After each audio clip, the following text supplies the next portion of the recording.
Yeah, thanks, Una, for that kind introduction.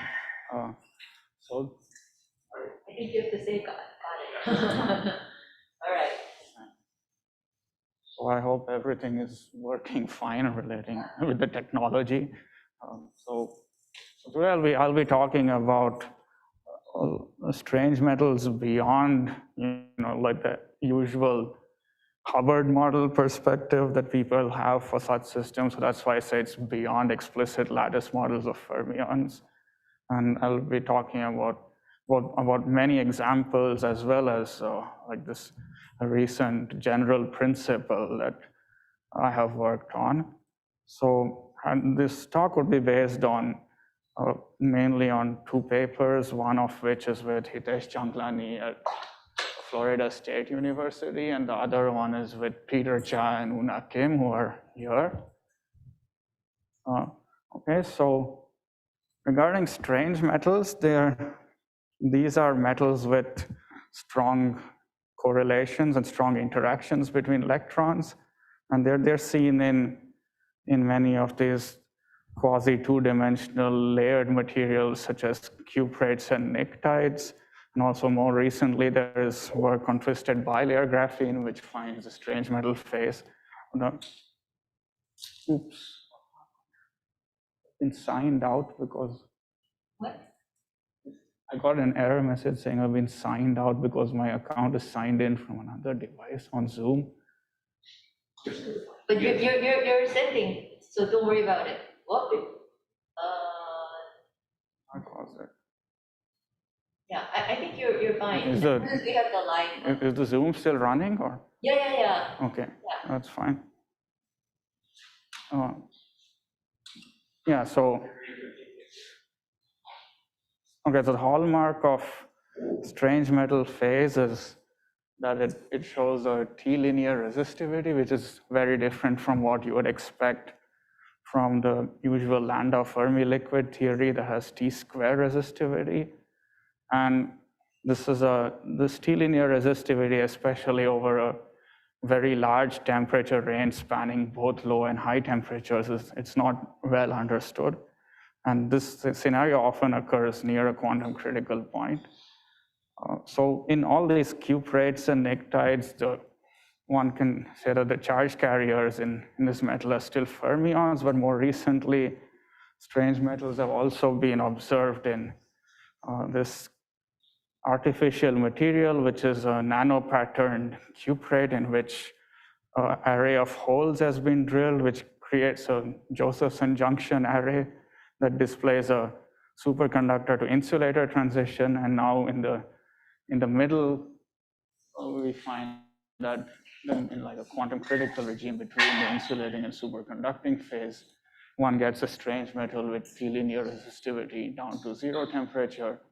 But the charge carriers are not single fermions. This is ostensibly a metal of Cooper pairs which don't have phase coherence, and that's been excellent.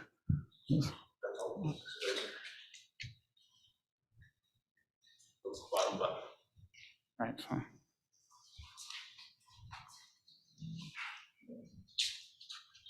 that shows up because the quantum oscillations measured in the Josephson junction array, they have correspond to 2E flux quantum per unit cell instead of just E. Yeah. This might be irrelevant for the rest of your talk, but I'm just curious what sets these different slopes, what's changing here in the middle panel? Oh, in the middle panel, yeah, this is the pair breaking. No, I mean, it seems the coefficient of that linear resistivity is changing, the dashed flat lines for different curves. So what's... these are just different samples between some of which go superconducting and insulating. So I think they're different densities or different, yeah. So the slope is dependent on the... Or I think they could also change the geometry of the nano patterning. Yeah, so I'm just asking, like this F0, F1, F2, what's different across these? Yeah, so I think that they're different they play around with this the size of this nanopattern array. So if you make the holes too big and you severely constrain all these junctions, then it becomes an insulator. And then if they go make the holes very small, this temperature range is below the superconducting transition temperature of the sample where there are no holes. So then the whole thing becomes a superconductor. And then in between, they can get an anomalous metal regime. Yeah, this slide is mainly just to show that there's an example of strange metal physics in a system where there are no explicit single fermion excitations. Then the other thing that's fascinating about the T-linear resistivity is that in some materials it occurs over a very wide range of temperatures, and it can cross over from, like here, it can cross over from a very small magnitude to a very large magnitude as temperature goes over 3 decades or more. And the slope remarkably stays the same in the whole range. So like this is a single crystal of a cuprate, and here in fact you have the same slope over a large range, and you ignore the superconductivity and just extrapolate this back, and it goes through the origin. So it's like a perfect T-linear resistivity. And the regime at high temperature is a bad metal where the classical mean free path of the electron is smaller than a lattice spacing. So but at low temperatures that's not necessarily the case, and the motion of electron is relatively coherent compared to a bad metal. So how do you get this thing persisting over a very large temperature region with a single slope is a mystery. And at low temperatures, in some materials, they do find that you have a discernible Fermi surface, and one can measure like the imaginary part of the self energy of the fermion, and if you ascribe that to a transport scattering rate, then you find that's T-linear, and it satisfies this marginal Fermi liquid form. However, to get a bad metal, the self energy has to become very large and has to exceed the bandwidth of the system. So there have been theoretical models which people have played around in the past to understand this marginal Fermi liquid, and they involve itinerant electrons coupled to SYK dots via this kind of C dagger C, F dagger F interaction, and then one can get a Fermi surface for the C electrons, which has this marginal Fermi liquid kind of self energy, and it also gives T-linear resistivity in the low temperature limit.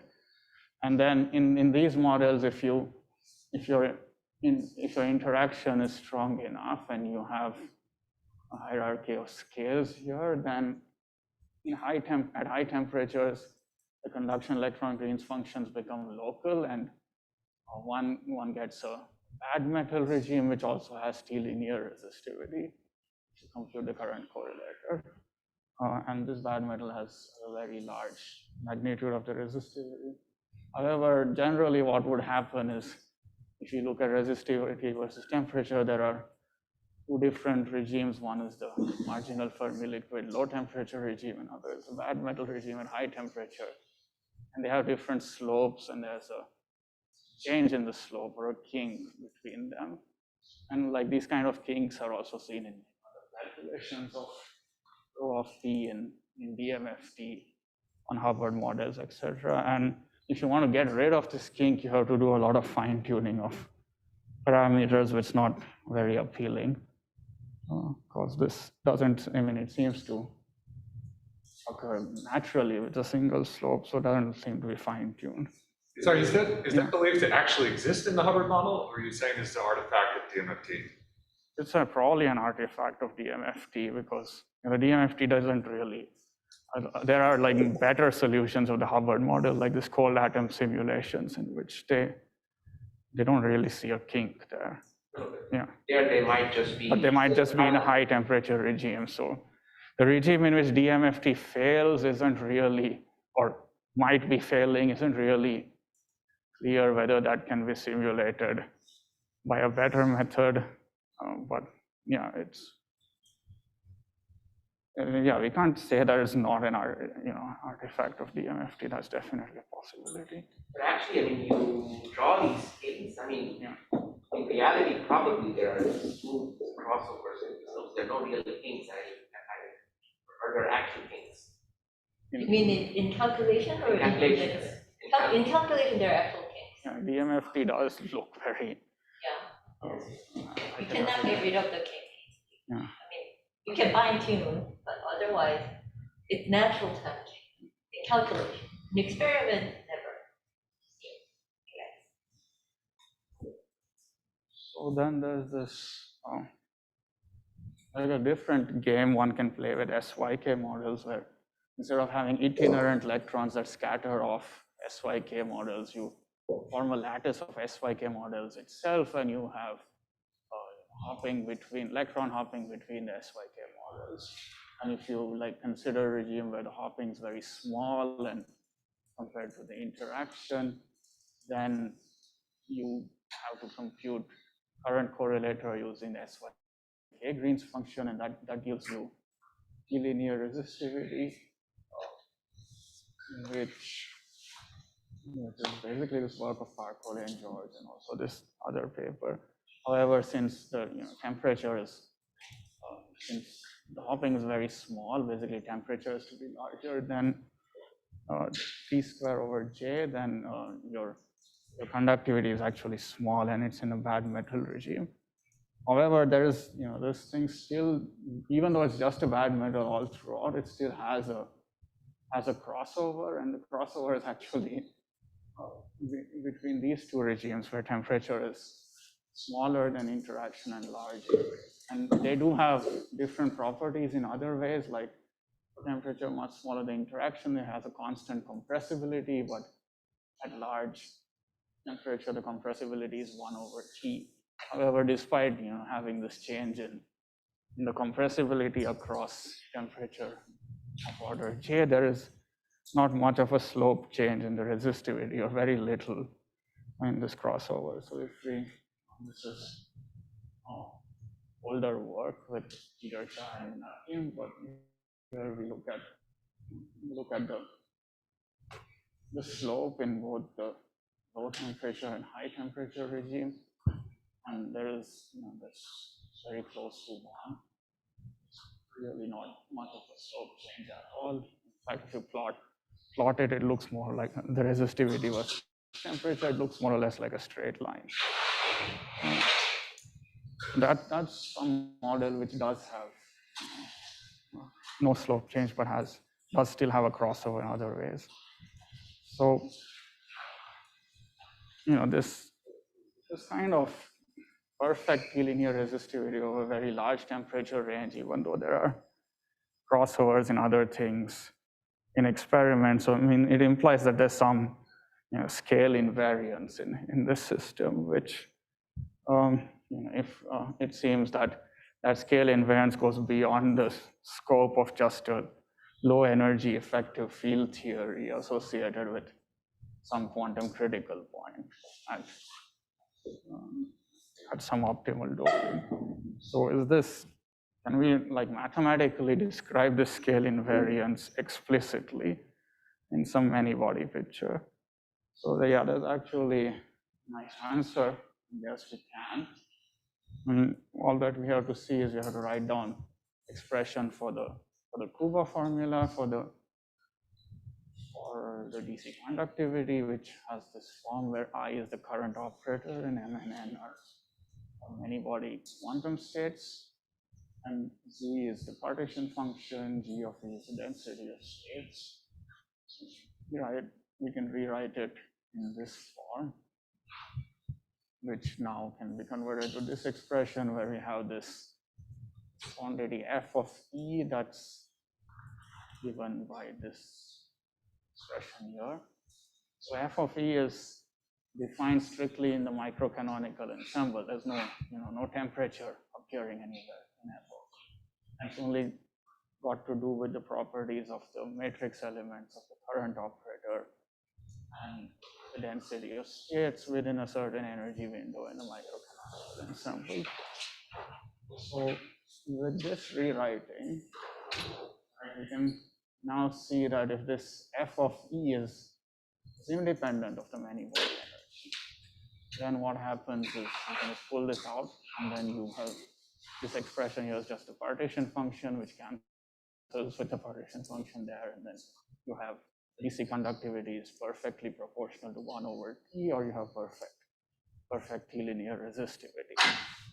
And also true the other way around, that if you do actually have perfect T-linear resistivity for all values of temperature, then this f of E has to be independent of E. You can't play around with G of E and find a way to get a perfect T-linear resistivity when F is not invariant with E. So yeah, so this f of E, which microcanonical quantity and independent of energy, it actually encodes energy scale invariance in a system which has T-linear resistivity. So this is the quantity which is independent of energy scale in such a system. And the other thing to notice is that this relationship between f of E and T-linear resistivity only contains the current operator here and the many-body states, matrix elements, and energies. It doesn't really matter whether your underlying excitations are fermions or bosons. So no matter what kind of strange metal you have, it's going to have this kind of scale invariance. And yeah, if you have some resistivity, it's another power of T, like a Fermi liquid T square or something, then you cannot write down a similar scale invariant quantity in that case. I mean, there the answer does depend on what the form of the density of states is. Or here, if like no matter what G of E the density of states is, if f of E is energy invariant, you always get T-linear resistivity.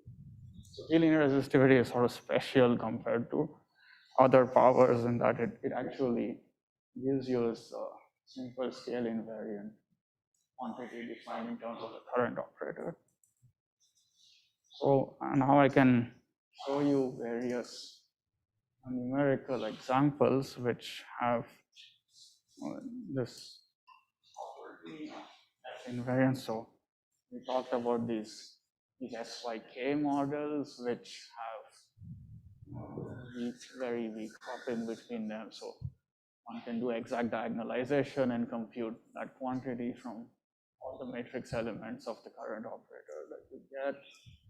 And yeah, within the finite size limitations, you do find that it appears to go to some constant value across the whole energy band. So low system size and increase n, it does tend to go down here and increase towards the edges. And we can actually know what the value at large n is because we can compute what the resistivity is. So then f of E over temperature is the conductivity. So what the conductivity is, like what the large n value is. So there's a limit. And unlike the large n calculations can only not go up to the many-body bandwidth because that n times j, and if you take a large n limit, that's essentially infinity, but numerical calculations can and does appear to extend up to across the whole many-body band. And now there are also more weird examples that if you have some current operator that's different and not just coming from single particle hopping, but say you can have a different Hamiltonian with a different current operator, you can still get this kind of feature. So you consider like SYK Q, which like SYK has a random two particle interaction. This one has a random Q over two particle interaction. But you use a different current operator corresponding to Q over four particle hopping, then you again have this property that you have slope invariance, linear resistivity, and pair hopping instead of single particle hopping. Then you can then you can get this F invariance, slope invariant linear resistivity. So it does appear in other situations. And there's also calculations we did in the nearest neighbor repulsive Hubbard model on small system sizes, so basically restricted to fairly large temperatures. Most of that is regime where you have 1/T compressibility, but you still within the whole many body band, you still have roughly a lot of finite size artifacts, oscillations, but on average you do have invariant F function wherever the density of states has support. So I have a couple of questions. Yeah. So did you do any? So does it actually smoothen out with lattice? Yeah, it does. Yeah. And so it looks like it goes to zero at the edges of the. Yeah, it will. It always. So these are done for different films. So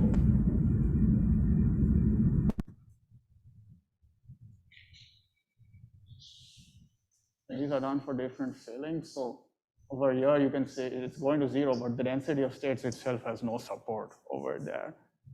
Because say this at 8/16, the ground state's a charge density wave that's separated by a large gap to all the excitations. So there are only like two states down here, which are the two configurations of the charge density wave on the square lattice. And then there's this huge gap where there's no density of states.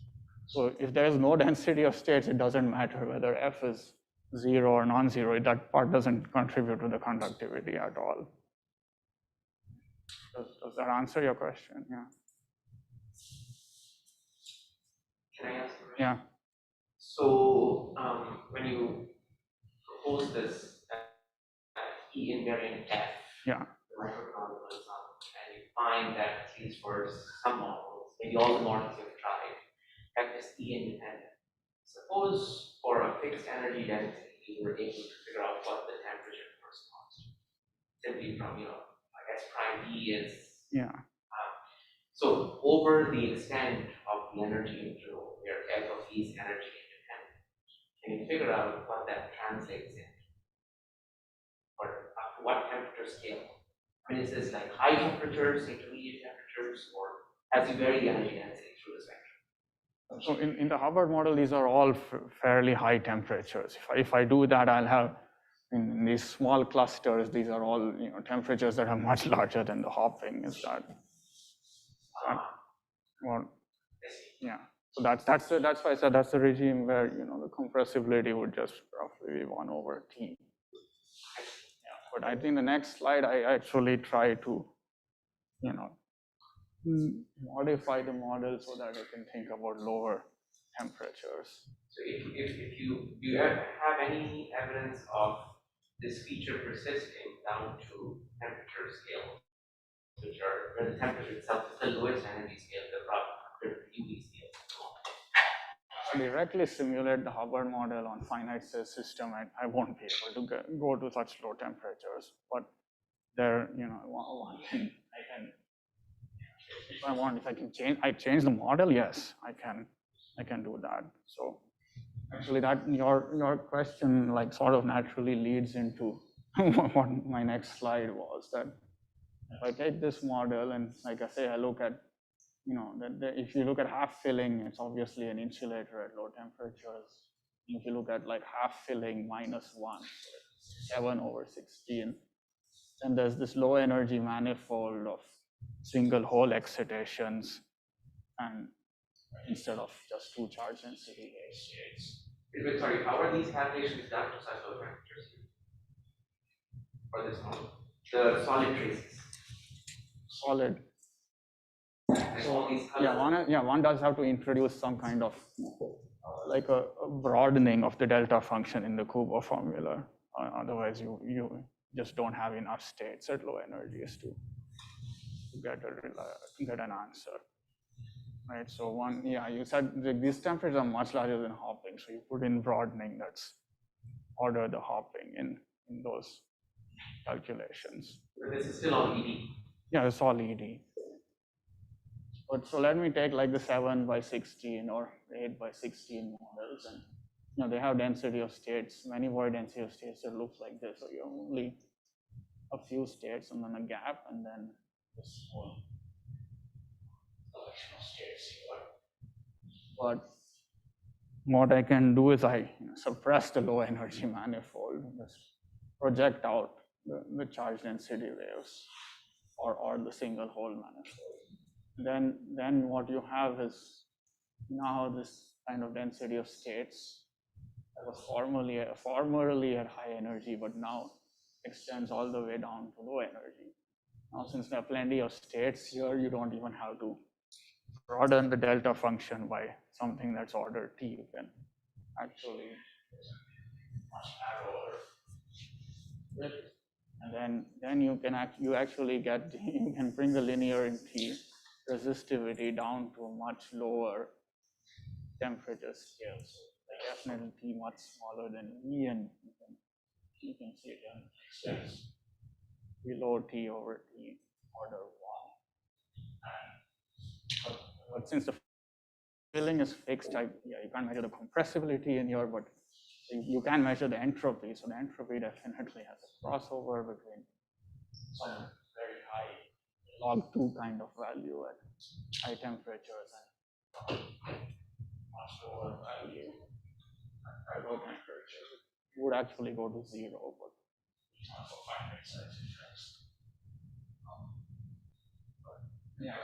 So the T-linear resistivity is so if you kept the ground state, a low energy manifold is only linear in a very bad metal regime where it is much larger than something that's order 1, but now you can get T-linear resistivity down to much lower temperatures with a much smaller magnitude. It's not really so much of a bad metal, but in a weird Hamiltonian where you suppress the low energy ordered states. But just to make sure, Yeah. by project, I understand you could just do it on the computer. But Yeah. there's a realistic way to do it. There are experiments where they claim that there's a recent paper in Science also where they take a cuprate and they suppress the charge density wave order, and they're able to extend the T-linear resistivity down to lower temperature because of that. So you think that nominally you're doing the same thing, doing it on a computer? Yeah, I'm doing a very weird way, very weird and very brute force way on a computer where I just project those states out. But there's similar things going on with experiments where by suppressing this low temperature order, you're sort of restoring scale invariance in the system. You're getting rid of physical feature that changed at some energy scale. Okay, so that's part of my talk on this. To know whether you're going to have F invariance, you have to do the calculation. Yeah. There's no way of going in, guessing. No way of guessing. Not so far. I would. Yeah. And you found these examples after having tried lots. Did I find? No. These are for examples where I knew that there was linearity in some regime. So then I just did an exact diagonalization to see how much I can get out of it. And I could. We are working on doing some larger system sizes with Landgraf methods, and probably you can get slightly lower energy windows. But So like, you reverse engineer, right, knowing that, okay, these yes, functions have linear, yeah, you're trying to find what is right, that puts at that. yeah. But it can also be portrayed as a principle, right? So something that has this perfect linear resistivity, which you more or less see in certain experiments, is that has to be associated with a scale invariance now in this quantity, and that hadn't been pointed out before for some reason explicitly in terms of this f of e, even though it's such a easy thing to equation to write down. And sorry, so if I assume that there's this nth invariant, Yeah. I back out some almost like an ETH type statement about the matrix element I, like what would be the most natural ansatz for it, so that you have that. It seems to depend on the density of state.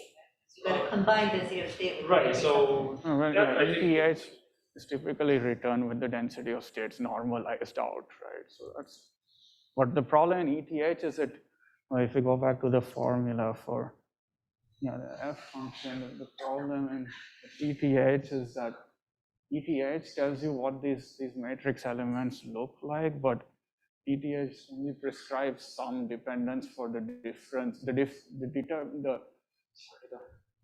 dependence of the matrix elements on the difference between EM and EN, right? So they always are A of E bar comma omega, E bar is the center and omega is the difference. And then they say the dependence on omega, it should fall off at least as fast as e to the minus omega over the tau less energy at large omega. Yeah. But what is actually needed, this E over here is that E bar, right, the center energy. And the ETH doesn't tell you how A of E bar comma omega depends on E bar. Right, so basically, I can say that your F invariant can be translated into basically how I depends on E bar. Yeah. So claiming it shouldn't depend on E bar. It shouldn't depend on E bar, but ETH is not something that trivially tells you it shouldn't. Yeah. So this is not something you get just out of ETH. No, I understand. Yeah. But plus ETH. Just follow up. Presumably, people have for certain looked at this matrix element as a function of E bar. Yeah. Do they find that the current matrix element does not depend on E bar? They don't look at the current operator, right? There are some reasons that have, especially if they look at operators which are related to some underlying conservation law versus non-conserved operators to try to map out the differences. Okay, so maybe that's an option. So this formula is averaged over, or how do I interpret this formula? Those aren't really delta functions, or I mean, if you actually have to compute it on a computer, you define this delta function to be in terms of a step function, and then you compute both the density of states and the delta function within an energy window using the step function. Yeah, so it averages over all the states within a certain window. Yeah.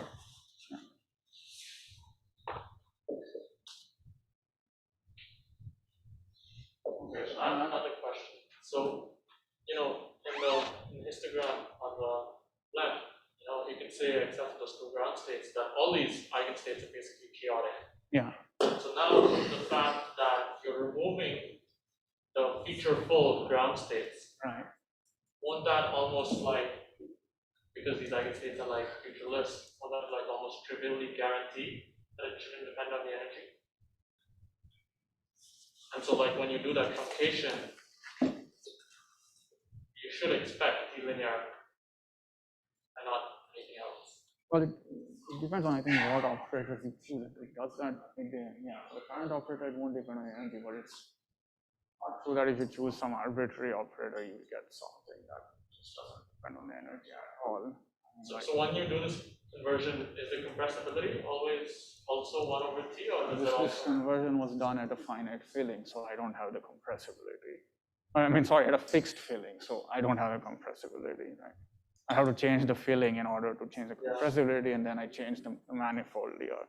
And I am restricted because I only I'm on a system size of 16. If I had a much larger system, I could presumably do this with 2 fillings that differ by 1, but on a much larger system, I can get a compressibility in this case. But I can look at like entropy or specific heat, and that has 2 different behaviors. That still is not completely featureless, right? The entropy versus temperature, even though you're saying this is all featureless states, this is not like just a trivial combinatorial log 2 kind of value over the whole temperature range. It's different here, and only becomes a trivial value at higher temperatures. That's not a system size, that's not a finite size event, that's a thermodynamic. Well, I have to, that probably is something to, I haven't checked that with just size. And that you can say that even if you look at the specific heat, which is the derivative of this, that's linear in temperature at low temperature, and then at high temperature it drops off. It's not that this thing is completely featureless in all aspects. Would you say the independence of linearity and compressibility is one of the lessons from this? Because you're Yes, yeah. I mean, you can have situations where your compressibility changes, but the resistivity remains linear in T. Okay, that was the first part of the talk. The second part of the talk has to deal with, I still have time. Has to deal with the strange metal behavior in twisted bilayer graphene. So there have been nice experiments in these papers that show that in proximity to the correlated insulator phases in twisted bilayer graphene at the magic angle, there are strange metal behavior of the resistivity at finite temperature.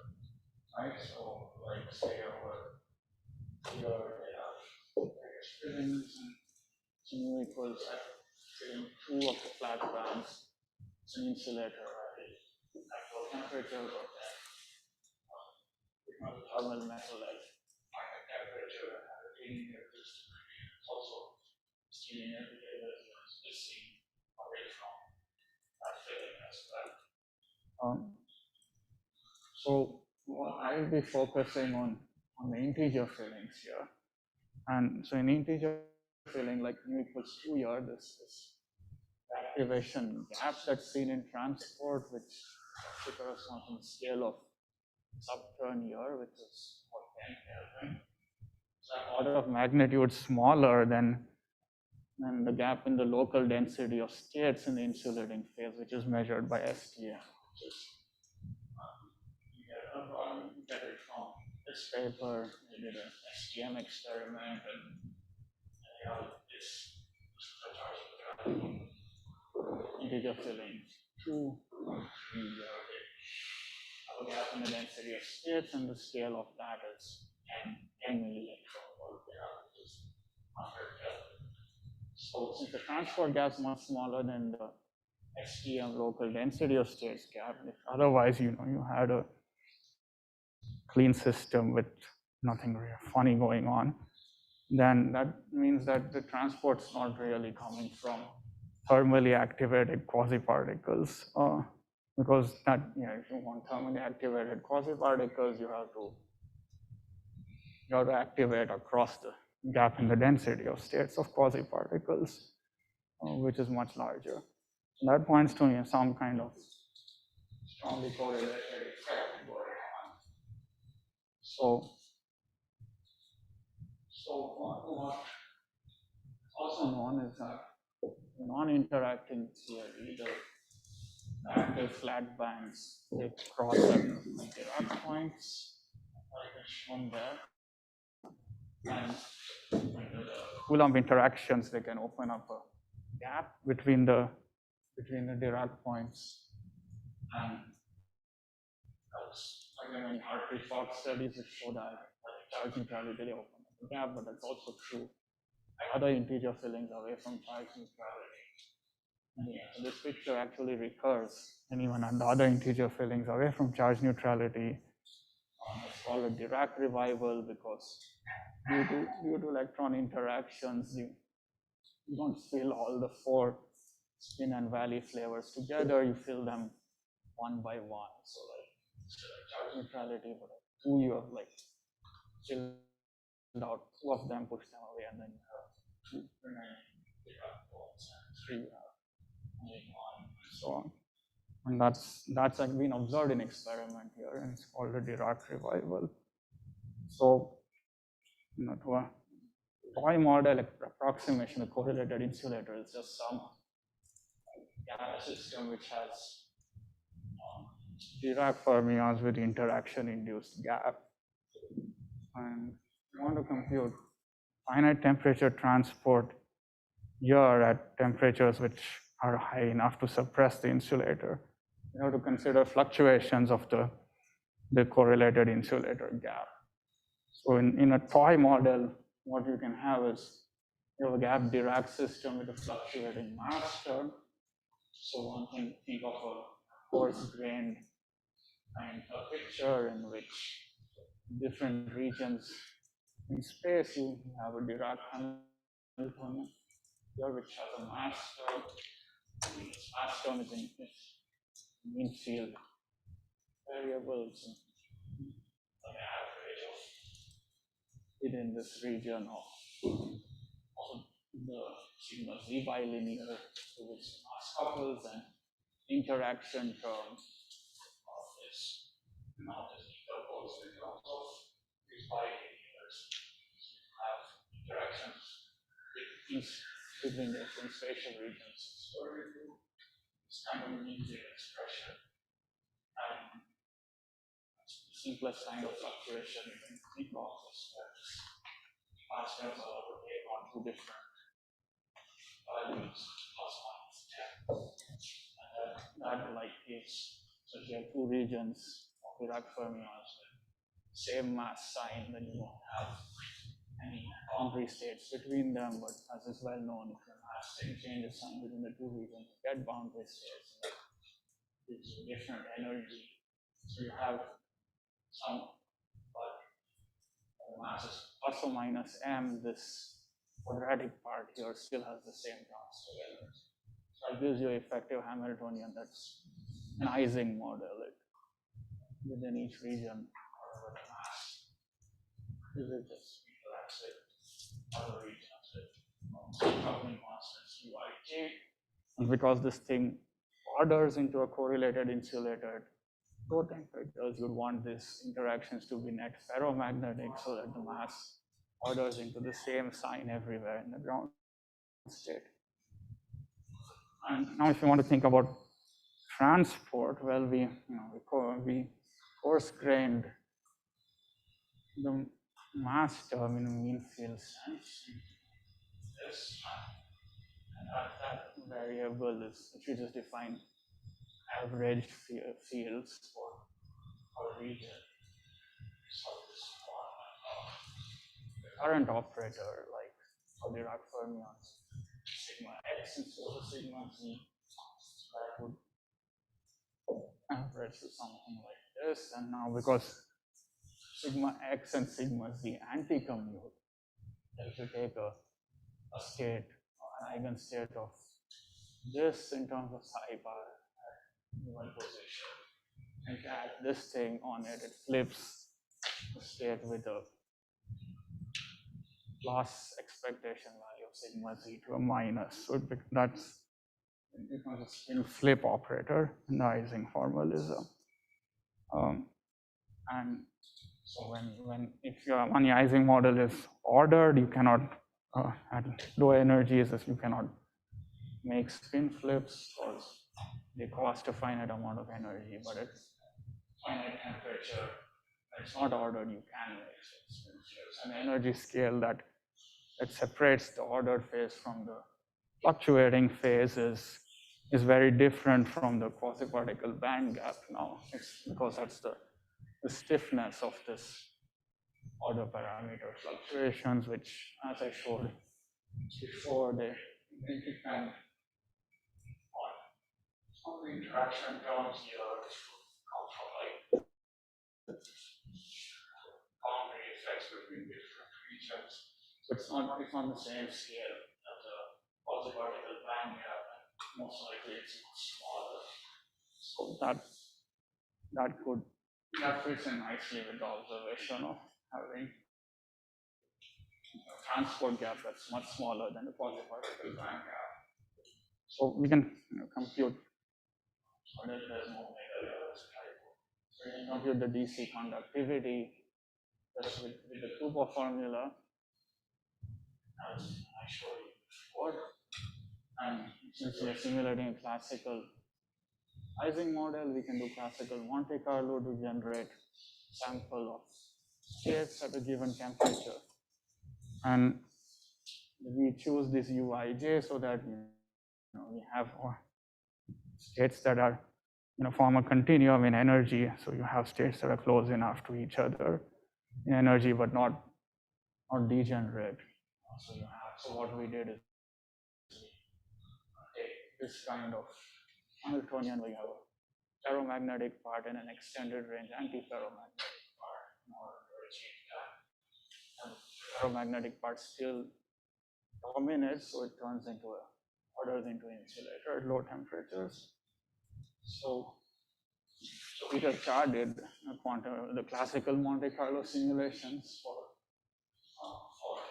this problem, and we did this on a triangular lattice and the function of J2 for 6J1, and find that there's an intermediate temperature regime in which one can get P-linear resistivity, although at low temperatures it will always, the temperature is order J1, it will order into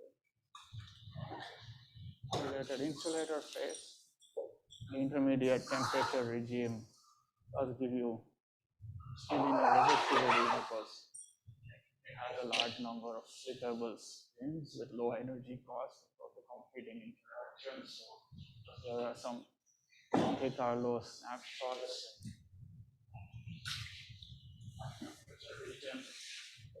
different values of J2, and you find these kind of features appearing here, and the spins that live on the boundaries of these features slip easily, and that gives you a lot of transitions that are non-zero contribution. Yeah, and we study evolution of these features in more detail in our papers.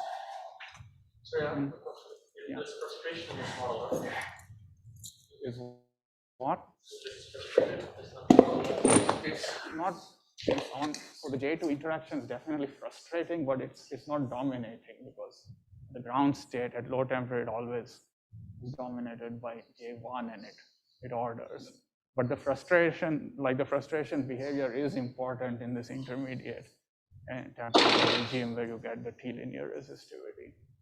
So is that the same slope as the high temperature T-linear resistivity, or are they different? It's not necessarily. It does occur for some values of J2, then you can get the same slope. Like, so you see here, for this value of J2, you have change in slope, but for other values of J2, it extends beyond that. The J2 is equal to J1. The J2 is equal to J1. Yes, J1 is 1.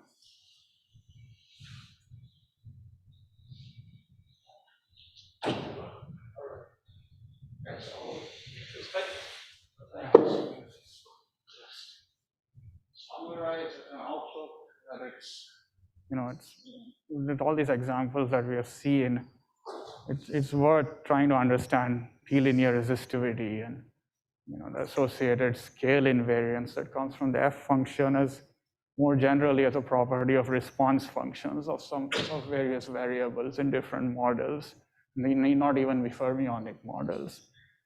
And I mean, that could give an insight from different examples rather than just the fermions and Hubbard models and stuff that people have usually cared about as to why certain models have the scale invariance for certain special operators but not others.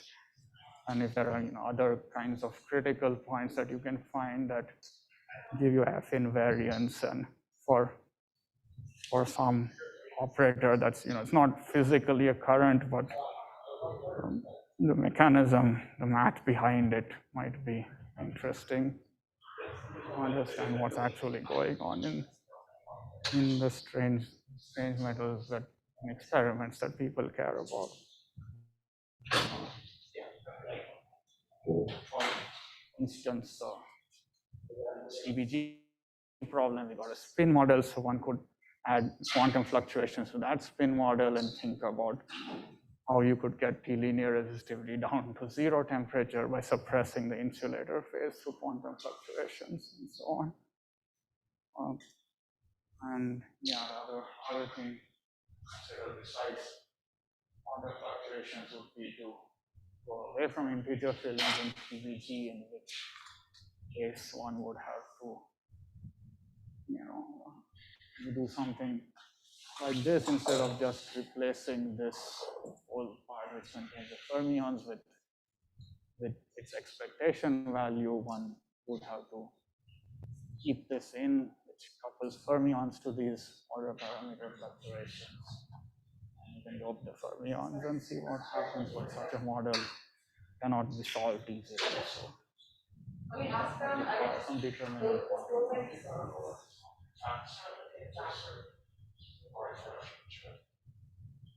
Okay.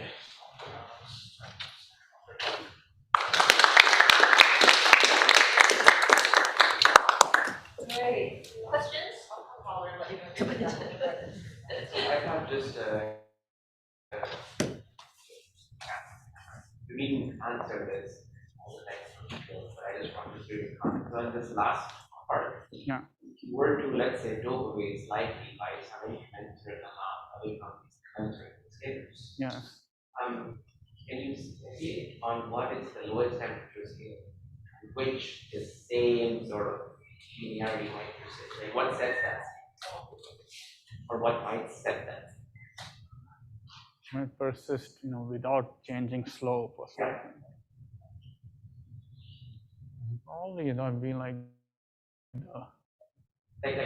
maybe you just put up the slide with that full. Yeah, with a renormalized, right? The renormalized Fermi energy or something. Because you dope it slightly, you have some small Fermi energy. The temperature is larger than the renormalized Fermi energy, which includes this effective mass renormalization. Then what would happen is the Fermi surface is completely incoherent, and then you only have the order parameter fluctuations that are contributing in the same way as they were here. Right, so here you're doping away slightly at Dirac fermion. Right. So that introduces some Fermi energy scale, which Yeah. get further renormalized, it will crash. Yes. So right, but what happens below that scale? You have a crossover out of this regime? Yes. Yeah. So below that scale, I'd expect the crossover out of the regime that I just described in this talk. It's not really that unrealistic.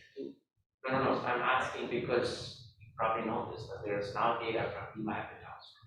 Yeah. This House who sweeps a whole range of fillings near the commensurate sense. And this heating area persists under 40 million. I'm just asking what you expect. And it's the same slope from like 30 Kelvin to 40 million. Okay, that's very interesting. So I'm just asking, would you expect this doped Dirac fermion to give you heating area the same slope down to 30 million? So I think for that we have to overcome two challenges, right? First is the doping, like what do you do with doping? Yeah. But also there is a challenge of how to get the T-linear down to very low temperature. Right, so I'm just asking, is this mechanism even compatible with that, or does one have to go beyond? That's the basic question. Well, one have another contribution to the current operator just comes from the Fermion excitations near the Fermi surface. They are not just this average kind of thing. set of low energy excitations now. And that'll change the answer. So I don't see how, without actually doing the calculation, know what the resistivity is, and in general, I would expect it to change unless there's some.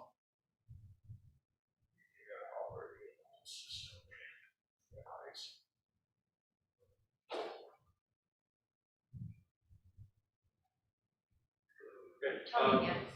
The big question. So I know in some of these samples, if you inject the current, you could flip the domain. So just within this model, can you build something like that in? Or I just, okay, of course, you could just say that I turn on a field in this phenomenological model, but can you say something beyond that? So here, actually, the current operator, sigma x, flips the domain. Literally. Okay. So, because we made the domain be sigma z, right? And current operator is sigma x. So that's how we get this whole thing to work. I see. So the current operator goes in to that matrix element, and it connects the two states that are related by flips. Right. So But you were it's saying almost there, but so right now, if I keep the current finite, like expectation value finite, it looks like trying to polarize the spin to some x direction. Not neither up nor down. But the experiment is flipping really from up to down. So is this intriguing or? So that sounds like a time-dependent problem, right? Where you temporarily apply a current and then flip the domain. Yeah, and then somehow it stays. Maybe one has to add sigma extra, but it's just a pulse or something in time. So it has to be timed.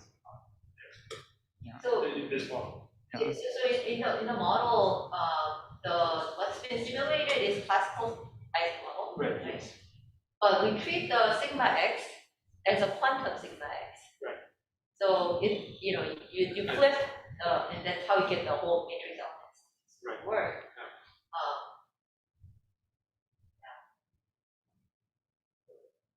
Any other questions? If not, let's